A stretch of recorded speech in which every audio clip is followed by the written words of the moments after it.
Good day! Welcome to another video na sasagot sa inyong mga G-Loan katanungan! Hello! Kaway! Shout out sa lahat ng mga nanonood sa ating subscribers natin sa Luzon, Visayas at Mindanao. Maraming salamat po sa inyong patuloy na pagsuporta sa ating YouTube channel. At ang dami pa rin po talagang nagtatanong tungkol sa kanilang mga G-Loan. Shout out sa lahat ng mga may G-Loan account. Sa lahat ng mga may nag-loan. Magkano yung loan account ninyo dyan, ha? Naku, may iba daw malalaki yung kanilang G-Loan di ba? Sana all malaki yung G-Loan eligibility natin, mga kaibigan. Pero ngayon, hindi kagaya ninyo. May mga kapatid tayo, may mga kaibigan tayo na medyo inalat sa kanilang G-Loan. Alam nyo kung bakit? Nag-loan sila pero hindi dumating. Kagaya na lamang ng texter natin o follower natin na ito. Tara po, basahin natin yung kanyang message sa atin. Good day po, sir. May tanong po ako about sa G-Loan po A. Sana po masagot ninyo. Nagka-problema po kasi nag-avail ako ng loan sa GCash, tapos nag-email naman ng Gmail, pero nailagay po sa disbursement page ang Gmail, pero nailagay po sa disbursement statement po. Anong problema? Ayan, 5,000 nakalagay dito, okay? So medyo malabo yung G-Loan disbursement. Ngayon ang tanong, paano ko po makukuha yan? Ibig sabihin nag-loan ka pero wala pang dumarating sa iyo. Okay, G-Loan disbursement 5,000. Okay, so hindi ko mabasa yung ibang detalye. So hindi ko alam kung ano ba ito, kung release na ba ito. Pero malamang may disbursement na eh. So ang tanong po niya, mga kaibigan, paano daw yun makukuha? Since meron ka ng disbursement loan email confirmation mula yan sa GCash, ang tanong, paano daw yun makukuha? Ibig sabihin, nag-loan ka, meron ng disbursement pero hindi pa dumarating sa iyong GCash wallet. Bakit nga ba ganon? Hindi pa dumarating sa iyong GCash wallet.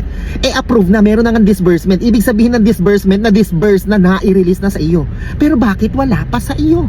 Ang tanong, bakit ganon? Alam mo kapatid, hindi ka nag-iisa dahil marami po ang mga nag-avail ng kanilang loan sa G-Loan, sa GCash, pero hindi po nila agad natatanggap. Ang problema po, mga kaibigan, nasa account ba? Wala po. Nasa sistema po ba ng GCash? Maaaring nasa sistema po ng GCash dahil ang loan disbursement ay dapat supposedly kagaya ng mga OLA, di ba? Kagaya ng mga online lending app na kapag approve, release, matatanggap mo kagad ng pera. Pero ito, wala pa yung pera, ilang araw nang lumilipas. So ano daw ang kanyang dapat gawin? Kailan daw po niya o paano daw niya makukuha yun? Usually, ang G-Loan nakukuha yan sa pamamagitan ng iyong GCash wallet. Marireceive mo yan through your GCash wallet. Kung wala ka pang nare-receive, dapat 1 to 2 days. Grabe naman katagal yun, 1 to 2 days. Samantalang sa akin noon, instantly natatanggap ko kagad. Pero ngayon, parang tumatagal na yung disbursement ni ni G-Loan, Ngayon, kung hindi mo pa yan natatanggap, isang pwedeng reason is because exceed na ang iyong profile limits. Okay? Exceed na yung profile limits. Ibig sabihin, hindi na makapasok yung mga pera dahil siguro dami mong perang transactions, Yung incoming limit mo na-reach mo na. So, kaya hindi makapasok. Kung ganyan ang scenario mo, hindi makapasok ang mga incoming loans or incoming funds, ibig sabihin, maghintay ka na mag-refresh ito every month. Ito po ay, ang ating monthly incoming limit ay nagre-refresh every first day of the month. Okay? So, kung ngayon ay February, ano ba ngayon? February 25, abang-abang ka lang hanggang March 1, papasok din yan. So paano mo malalaman kung magkano na ang iyong profile limit, kung na-reach mo na ba ang threshold o max out na ang iyong incoming limit? Pumunta ka sa iyong GCash app, pumunta ka sa iyong profile at doon sa bandang itaas makikita mo ang profile limit mo kung na-reach mo na siya or hindi pa.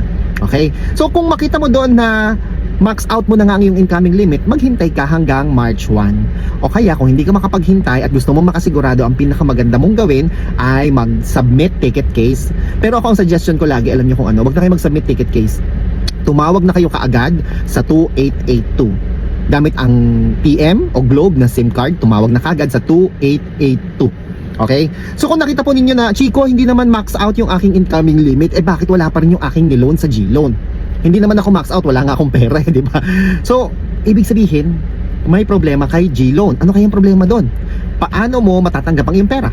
Tumawag ka na sa 2882, kapatid, gamit ang iyong Globe o TM numbers. Kahit kaninong Globe o TM numbers, tumawag ka na sa 2882. Ang goal mo sa pagtawag mo sa 2882 ay makausap ang operator. Pumili ka na ng kahit anong options dyan na nandyan sa teleprompter o prompter ng iyong pagtawag sa 2882. Kahit anong prompter dyan. Yan ba yun? Please, Di ba sinasabi doon na dial 1 kung if you want to talk to an operator, ganun, di ba? Okay, dial 2 if you have been victim of scam, mga ganon. Pumili ka kahit ano doon.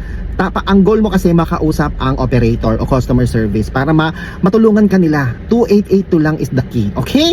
So kung may katanungan po kayo mga kaibigan, normal ba ito? Sa ngayon, mukhang normal na po ito mga kaibigan dahil hindi lang po kayo nagkakaproblema sa mga G-loan na matagal pumasok. Marami po ang mga G-loan users ang matagal pumasok. Kung titignan mo yan sa kabilang banda, okay din na hindi siya agad pumapasok. Para kung sakaling merong fraud o merong scam, agad-agad maantala yung pagnanakaw ng pera, di ba? Pwede kasing hindi naman talaga ikaw yung naglo-loan, pwedeng ibang tao yung naglo-loan gamit ang iyong GCash number, di ba? So, maganda rin na medyo delay yung pagpasok ng pera para kung sakali hindi agad mananakaw yung pera mo, di ba? No? So tingnan mo lang din yung sa ganung banda. Okay? So kung may katanungan pa po kayo, please comment down below. Ako po si Chico. Enjoy the rest of the day and God bless po.